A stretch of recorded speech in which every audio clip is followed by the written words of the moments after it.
नमस्कार दोस्तों, स्वागत है आपका आज के मुख्य समाचार में। सबसे पहली बड़ी खबर में आपको बताएंगे, आज संसद में उठेगा मुद्दा, राहुल बोले बर्खास्त किए जाएं गृह मंत्री अमित शाह। इसी के साथ दूसरी बड़ी खबर में जिक्र होगा कि राहुल और वरुण गांधी ने उठाई छात्रों की आवाज, लखनऊ लाठीचार्ज पर योगी सरकार को घेरा। तीसरी बड़ी खबर में आपको बताएंगे कि किसान आंदोलन पर माफी मांगने वाली बीजेपी एक दिन महंगाई के लिए मांगेगी माफी। दोस्तों, हर एक खबर की गहराई में आपको ले जाएंगे, लेकिन दोस्तों खबर में आगे बढ़ने से पहले अगर आपको भी ऐसा लगता है कि अब की बार अखिलेश यादव की सरकार और योगी सरकार को लगेगा बड़ा झटका, तो आप अभी इस वीडियो को लाइक कीजिए और इस लाल बटन को दबाकर चैनल को सब्सक्राइब करके घंटी बजाइए और कमेंट में लिखे जय हिंद। आज संसद में उठेगा मुद्दा, राहुल बोले बर्खास्त किए जाएं गृह मंत्री अमित शाह। जी हाँ दोस्तों, कांग्रेस के पूर्व अध्यक्ष राहुल गांधी ने इस घटना को लेकर ट्वीट किया है। उन्होंने कहा, यह घटना दिल दुखाने वाली है। भारत सरकार को इस पर जवाब देना चाहिए। जब हमारी ही भूमि पर न तो नागरिक और न ही सुरक्षाकर्मी सुरक्षित हैं, तो गृह मंत्रालय वास्तव में क्या कर रहा है। इधर एआईएमआईएम के अध्यक्ष असदुद्दीन ओवैसी ने भी ट्वीट कर मृतकों के परिजनों के लिए संवेदना जताई है। साथ ही उन्होंने कहा कि गृह मंत्री अमित शाह को बर्खास्त कर देना चाहिए। फ्रेंच समूहों के साथ उनके सभी शांति समझौते केवल धोखा देने के लिए थे। नवंबर में मणिपुर में विद्रोहियों द्वारा 7 अधिकारियों की हत्या कर दी गई थी। पूर्वोत्तर में शांति नहीं, केवल हिंसा है। ओवैसी ने आगे कहा कि एनएससीएनआईएम के साथ बातचीत के मामले में शाह के सभी सलाहकार विफल रहे और अब उनके सफल होने का कोई मौका नहीं होगा। कश्मीर में सेना के 9 जवानों की जान का बदला किसी सर्जिकल स्ट्राइक से नहीं लिया गया, बल्कि उसके तुरंत बाद दुबई में क्रिकेट खेला गया। उन्होंने कहा कि शाह द्वारा धारा 370 को हटाना और अक्साई चीन को वापस लेने का बयान अब एक जुमला भर है। शाह को इस्तीफा नहीं देना चाहिए, उन्हें सीधे बर्खास्त किया जाना चाहिए। मैं इसके लिए कल लोकसभा में स्थगन प्रस्ताव दूंगा। चलते हैं अगली खबर की तरफ। राहुल और वरुण गांधी ने उठाई छात्रों की आवाज, लखनऊ लाठीचार्ज पर योगी सरकार को घेरा। जी हां दोस्तों, लखनऊ में शनिवार को सहायक शिक्षक भर्ती मामले में अभ्यर्थियों पर लाठीचार्ज के मामले में राहुल और वरुण गांधी ने सीएम योगी आदित्यनाथ और बीजेपी सरकार पर जोरदार हमला किया है। राहुल गांधी ने कहा है कि रोजगार मांगने वालों पर यूपी सरकार लाठियां मार रही है। वहीं बीजेपी सांसद वरुण गांधी ने भी इस मुद्दे पर योगी सरकार पर हमला किया। वरुण ने कहा कि ये बच्चे भी माँ भारती के लाल हैं, इनकी बात मानना तो दूर, कोई सुनने को तैयार नहीं है। बता दें कि यूपी की राजधानी लखनऊ में शनिवार को पुलिस ने लाठीचार्ज किया था। राज्य में 69,000 शिक्षकों की भर्ती मामला बीते काफी समय से गरमाया हुआ है।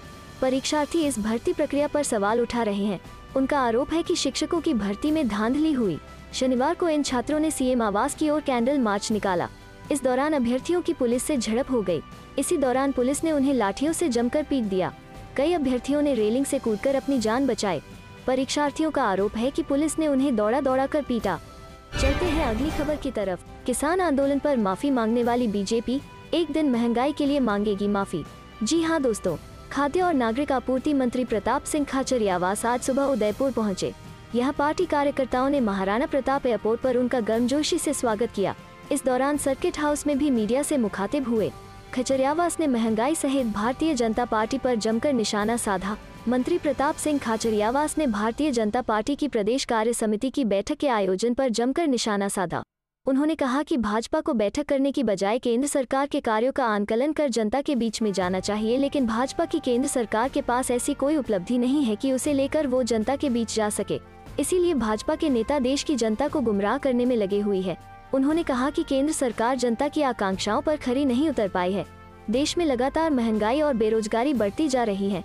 वहीं भाजपा की ओर से जारी हुए ब्लैक पेपर पर पलटवार करते हुए मंत्री खाचरियावास ने कहा कि जिनके मुंह काले होता है वही ब्लैक पेपर जारी करते हैं। उन्होंने कहा कि भारतीय जनता पार्टी अभी बिखराव के दौर से गुजर रहे हैं, इसीलिए राजस्थान अमित शाह राजस्थान आई है, लेकिन वो बिखराव को रोकने में सफल नहीं हो पाएंगे। मंत्री खाचरियावास ने कहा कि कांग्रेस 12 दिसंबर को महंगाई हटाने को लेकर बड़ी रैली का आयोजन कर रही है और इसके साथ ही पूरे देश में महंगाई को लेकर बड़े स्तर पर आंदोलन शुरू होंगे। मंत्री खाचरियावास ने कहा कि किसान आंदोलन पर माफी मांगने वाली भारतीय जनता पार्टी एक दिन महंगाई को लेकर देश की जनता से माफी मांगेगी और इसके बाद पेट्रोलियम पदार्थों पर एक्साइज ड्यूटी को कम करेगी। वहीं कांग्रेस में चल रहे अंदरूनी उठापटक और मुख्यमंत्री अशोक गहलोत की ओर से दिए गए बयान पर खाचरियावास ने कहा कि अगर कोई बात स्वयं मुख्यमंत्री कह दे तो इसके बाद कहने के लिए कुछ भी नहीं रह जाता। चलते हैं अगली खबर की तरफ। यूपी चुनाव में जल्द होगी राहुल गांधी की एंट्री, प्रयागराज से कर सकते हैं शंखनाद। जी हाँ दोस्तों, कांग्रेस पार्टी के पूर्व अध्यक्ष राहुल गांधी आज संगम नगरी प्रयागराज पहुंचे। यहां एयरपोर्ट और स्वराज भवन में पार्टी कार्यकर्ताओं ने नारे लगाकर उनका अभिनंदन किया। राहुल गांधी निजी कार्यक्रम में शामिल होने के लिए प्रयागराज पहुंचे हैं। राहुल गांधी शाम करीब 3:45 बजे इंडिगो की फ्लाइट से प्रयागराज पहुंचे। यहां एयरपोर्ट पर बड़ी संख्या में कांग्रेस के कार्यकर्ता मौजूद थे। पार्टी कार्यकर्ताओं ने नारों के साथ उनका अभिनंदन किया। हालांकि राहुल गांधी कार्यकर्ताओं के बीच ज्यादा देर नहीं रुके। इसके बाद राहुल गांधी तकरीबन 50 गाड़ियों के लंबे काफिले के साथ नेहरू गांधी परिवार के पैतृक आवास स्वराज भवन पहुंचे। यहां पार्टी नेता और पूर्व सांसद प्रमोद तिवारी उनके साथ थे। राहुल गांधी का काफिला सीधे स्वराज भवन के अंदर चला गया। यहां भी स्वराज भवन के अंदर जाकर राहुल गांधी से मुलाकात करने के लिए कार्यकर्ताओं ने खूब जद्दोजहद की। राहुल गांधी ने स्वराज भवन में चुनिंदा नेताओं को छोड़कर पार्टी के लोगों से बातचीत नहीं की। पार्टी नेता प्रमोद तिवारी ने बताया कि निजी कार्यक्रम में शिरकत करने की वजह से राहुल गांधी आज कार्यकर्ताओं से नहीं मिल रहे हैं, लेकिन उन्होंने कहा है कि वो जल्द ही पूरे दिन के लिए प्रयागराज आएंगे और दिन भर कार्यकर्ताओं की बातें सुनेंगे, उनसे मुलाकात करेंगे। प्रमोद तिवारी ने यह भी दावा किया है कि राहुल गांधी ने प्रयागराज में समय देने के लिए प्रियंका गांधी से भी कहा है। उनका कहना है कि प्रयागराज उनका पैतृक घर है और विधानसभा चुनावों से पहले अपने घर के कार्यकर्ताओं से वो मुलाकात करना चाहते हैं, बातचीत करना चाहते हैं। चलते हैं अगली खबर की तरफ। ओमाइक्रॉन की महाराष्ट्र के बाद राजस्थान में दहशत, 9 नए केस के साथ देश में हुए कुल 21 संक्रमित। जी हां दोस्तों, कोरोना के खतरनाक ओमिक्रॉन वेरिएंट संक्रमितों के साथ ही टेंशन भी बढ़ा रहा है। लिहाजा अब तक 12 केस इस वेरिएंट के सामने आ चुके हैं। सबसे ज्यादा मामले राजस्थान में सामने आए हैं। यहाँ 9 संक्रमित पाए गए हैं।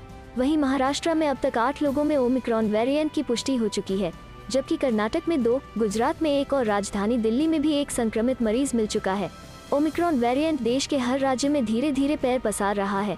ऐसे में राजस्थान के जयपुर में इस वेरिएंट के 9 मरीज सामने आए हैं, जो कि अभी तक देश भर में सबसे ज्यादा है। बता दें कि दक्षिण अफ्रीका से लौटने के बाद एक परिवार के सैंपल लेकर जीनोम सीक्वेंसिंग के लिए भेजे गए थे, जिसमें 9 लोगों में संक्रमण की बात सामने आई है। चिकित्सा सचिव वैभव गालारिया ने बताया कि विभाग ने दक्षिण अफ्रीका से आए परिवार को RUHS में भर्ती करवा दिया था। उनके संपर्क में आए 5 अन्य लोग भी संक्रमित पाए गए हैं। इन्हें भी RUHS में एडमिट किया जा रहा है। उन्होंने बताया कि दक्षिण अफ्रीका से आए परिवार और उनके कांटेक्ट में आए 34 लोगों के सैंपल लिए गए थे, जिनमें से 9 लोग कोरोना संक्रमण के नए वेरिएंट ओमिक्रॉन से पॉजिटिव पाए गए हैं। चलते हैं अगली खबर की तरफ। प्रियंका गांधी का यूपी सरकार पर सियासी वार, अभ्यर्थियों से बोली इस लड़ाई में मैं आपके साथ। जी हां दोस्तों, उत्तर प्रदेश की राजधानी लखनऊ में शिक्षक भर्ती के लिए प्रदर्शन कर रहे छात्रों पर पुलिस ने लाठीचार्ज किया है। शाम को जब ये छात्र प्रदर्शन और कैंडल मार्च निकाल रहे थे, तभी पुलिस ने इन्हें दौड़ा दौड़ा कर पीटा। अब इस पर राजनीति तेज हो गई है। कांग्रेस महासचिव प्रियंका गांधी वारा ने मामले पर प्रतिक्रिया देते हुए लिखा है कि उत्तर प्रदेश के युवा हाथों में मोमबत्तियों का उजाला लेकर आवाज उठा रहे थे कि रोजगार दो, लेकिन अंधेरगर्दी की पर्याय बन चुकी योगी जी की सरकार ने उन युवाओं को लाठियां दी। युवा साथियों, ये कितनी भी लाठियां चलाएं, रोजगार के हक की लड़ाई की लौ बुझने मत देना। मैं इस लड़ाई में आपके साथ हूँ। दरअसल लखनऊ में शिक्षक की नौकरी चाह रहे युवा 1090 चौराहे पर कैंडल मार्च निकाल रहे थे, तभी पुलिस आ गई और लाठियां भांजकर युवाओं को खदेड़ा गया। शिक्षक अभ्यर्थियों की मांग है 69,000 शिक्षकों की बहाली की जाए, साथ ही 22,000 सीट और जोड़ी जाएं। छात्रों पर पुलिस की कार्रवाई पर समाजवादी पार्टी के राष्ट्रीय अध्यक्ष और पूर्व मुख्यमंत्री अखिलेश यादव ने ट्वीट कर योगी सरकार को आड़े हाथों लिया। अखिलेश ने लिखा, भाजपा के राज में भावी शिक्षकों पर लाठीचार्ज करके विश्व गुरु बनने का मार्ग प्रशस्त किया जा रहा है। हम 69,000 शिक्षक भर्ती की मांगों के साथ हैं। युवा कहे आज का नहीं चाहिए भाजपा। यूपी में जमीन तलाश रही आम आदमी पार्टी ने भी पुलिस की इस कार्रवाई पर सवाल खड़े किए। राज्यसभा सांसद और आदमी पार्टी के यूपी प्रभारी संजय सिंह ने भी ट्वीट कर योगी सरकार पर जमकर हमला बोला। उन्होंने लिखा, आदित्यनाथ जी जितना मन चाहे इन बेरोजगार नौजवानों को पिटवा लीजिए, लेकिन 2 बात याद रखिएगा, इन्हीं नौजवानों ने आपको सत्ता के शिखर तक पहुंचाया। बेरोजगारों पर हो रहे जुर्म आपकी सत्ता के ताबूत में आखिरी कील साबित होगी। चलते हैं अगली खबर की तरफ। अब बैंकों के निजीकरण के खिलाफ आंदोलन की शुरुआत करेंगे राकेश टिकैत, किया आह्वान। जी हां दोस्तों, संसद का शीतकालीन सत्र जारी है। इस दौरान कई मुद्दों पर विपक्ष का हंगामा देखने को मिला। शुक्रवार को विपक्ष के हंगामे के बीच लोकसभा और राज्यसभा की कार्रवाई को सोमवार तक के लिए स्थगित कर दिया गया था। इस बीच कहा जा रहा है कि सोमवार को केंद्र सरकार बैंकों के निजीकरण संबंधी बिल लोकसभा में पेश कर सकती है। अब कृषि कानूनों के खिलाफ सफल आंदोलन के बाद भारतीय किसान यूनियन के नेता राकेश टिकैत ने बैंकों के निजीकरण के खिलाफ प्रदर्शन करने का संकेत दिया है। गौरतलब है कि संसद के शीतकालीन सत्र में केंद्र सरकार कई विधेयक पेश कर चुकी है और कई बिल पेश करने की योजना है। इसी क्रम में अब मोदी सरकार सोमवार को बैंकों के निजीकरण का बिल संसद में पेश कर सकती है। इसके खिलाफ बोलते हुए किसान नेता राकेश टिकैत ने देशव्यापी आंदोलन का आह्वान किया है। उन्होंने ट्वीट कर संकेत दिया कि वो अब नए मुद्दे को लेकर मोदी सरकार को घेरने वाले हैं। हमने आंदोलन की शुरुआत में आगाह किया था कि अगला नंबर बैंकों का होगा। नतीजा देखिए, 6 दिसंबर को संसद में सरकारी बैंकों के निजीकरण का बिल पेश होने जा रहा है। निजीकरण के खिलाफ देश भर में साझा आंदोलन की जरूरत है। वहीं बैंकों के निजीकरण को लेकर संसद में पेश होने वाले बिल का अखिल भारतीय किसान सभा के अध्यक्ष अशोक ढवाले ने भी विरोध किया है। उन्होंने राकेश टिकैत के ट्वीट से सहमत होते हुए कहा, इस निजीकरण का हम विरोध करेंगे। यह सरकार आज देश को बेच डालने के पीछे तुली हुई है। राकेश टिकैत ने सही कहा है कि बैंक के निजीकरण का हम विरोध करेंगे, यह हमारा जारी रहेगा। चलते हैं अगली खबर की तरफ। बीजेपी चुनाव कार्यालय के उद्घाटन में हंगामा। सीनियर नेताओं के सामने पहुंची बीजेपी नेत्री और कहने लगी, मेरा टिकट कहाँ है। फिर कुर्सी पटक कर तोड़ दी। जी हाँ दोस्तों, नगरीय निकाय चुनाव में बीजेपी के लिए मुश्किलें बढ़ सकती हैं। यहाँ जैसे जैसे चुनाव की तारीख नजदीक आ रही है, बीजेपी में टिकट बंटवारे को लेकर घमासान शुरू हो गया है। इसकी एक तस्वीर उस समय सामने आई जब भिलाई नगर निगम चुनाव के लिए बीजेपी ने चुनावी कार्यालय का उद्घाटन कार्यक्रम रखा। यहाँ बीजेपी की एक नेत्री अचानक पहुंची और सीनियर नेताओं से पूछने लगी, मेरा टिकट कहाँ है। बार बार वो चीखते हुए पूछती रही, मेरा टिकट कहाँ है, मगर कोई कुछ न बोल सका। इसके बाद नेत्री ने कुर्सी पटक कर तोड़ दी। दरअसल रविवार को सुपैला गदा चौक में बीजेपी के चुनावी कार्यालय का उद्घाटन समारोह था। कार्यालय का उद्घाटन होने के बाद बीजेपी के वरिष्ठ नेता अंदर बैठकर आपस में चर्चा कर रहे थे। सीनियर नेताओं में वैशाली नगर के बीजेपी विधायक विद्यारतन भसीन, राजनांदगांव सांसद संतोष पांडे, चुनाव प्रभारी भूपेंद्र सिंह सवन्नी समेत अन्य नेता मौजूद थे। इसी दौरान बीजेपी नेत्री सुमन उन्नी वहां पहुंची और जोर जोर से चिल्लाने लगी। कोई कुछ कह और कर पाता कि यह सब कुछ हो गया। घटना के बाद इस मामले का पूरा वीडियो भी सामने आया है। घटना के बाद सुमन उन्नी ने कहा कि मैं वार्ड 65 से टिकट की दावेदारी कर रही हूँ, मगर मुझे टिकट ही नहीं दिया गया। पिछली बार के चुनाव में भी यही किया गया था। मैंने पहले भी इस बात की शिकायत सीनियर नेताओं से की थी, लेकिन मेरा टिकट काट दिया गया है। मैं पिछले 21 साल से पार्टी के लिए काम कर रही हूँ। मैं मोदी जी को नहीं छोड़ सकती, इसलिए लड़ाई कर रही हूँ। मुझे पहले ही कहा गया था टिकट देंगे, बाद में मुझे टिकट ही नहीं दिया गया। उन्नी ने आरोप लगाया कि कांग्रेस उम्मीदवार सुभद्रा सिंह को जीत दिलाने के लिए भाजपा ने ऐसे डमी कैंडिडेट को टिकट दे दिया है जो कभी भाजपा की सदस्य रही ही नहीं। इतना ही नहीं, पिछले 5 सालों में वो कभी पार्टी कार्य के लिए घर से नहीं निकली। अन्नी का आरोप है कि कोई पूर्व मंत्री प्रेम प्रकाश पांडे का कोई आदमी है तारिक खान, उसके कहने पर उम्मीदवार को टिकट दिया गया है। उन्होंने कहा कि यह वही तारिक खान है जिसने पिछले बार निर्दलीय चुनाव लड़कर बीजेपी को हराया था। अब पार्टी ने उसके कहने पर टिकट दे दिया। हम कहाँ जाएं?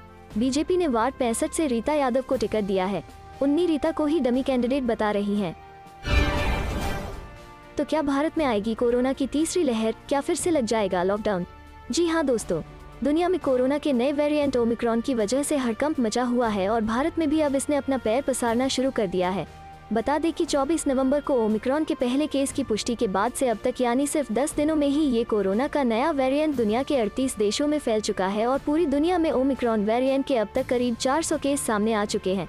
ओमिक्रॉन का पहला केस दक्षिण अफ्रीका में मिला था, जहां अब तक 183 लोग इस वेरिएंट से संक्रमित हो चुके हैं। इसके बाद सबसे ज्यादा 19 केस बोत्सवाना में आए हैं। ब्रिटेन में 32 और नीदरलैंड्स में 19 केस की पुष्टि हो चुकी है। भारत में भी कड़ी जांच और सख्ती के बाद भी 4 मरीज अब तक मिल चुके हैं। कर्नाटक में पहले 2 केस मिलने के बाद आज एक केस गुजरात के जाम से और दूसरा मुंबई में सामने आया है।